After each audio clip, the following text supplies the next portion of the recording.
Perfect એક number લાગુ. હવે તો મજા આવશે. આ તો એટલા ગરબા રમવા ને કે જોતા રહી જાય. આ તો રમી જ નાખવું છે મારે.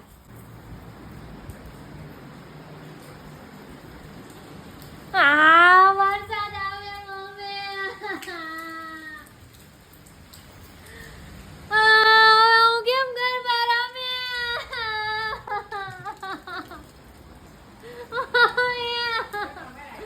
આયા કેમ ઠેકડા મારવા મારે? હું ગઈ ત્યારથી કોઈ એની 2 કલાકથી ત્યાર થતી હતી. 1000 રૂપિયા ચોલીના ભાડું વેસ્ટ, પાસના 1000 વેસ્ટ. કમર પતલી દેખાય એટલે બપોર ખાધું નથી. હવે તો દાબીને ખાઈ લેવું છે. 2 કલાકથી તૈયાર થતી હતી. હવે કાંઈ નહીં, ઘરમાં રમી લો. ઘરમાં થોડું રમાય. 2 hours later.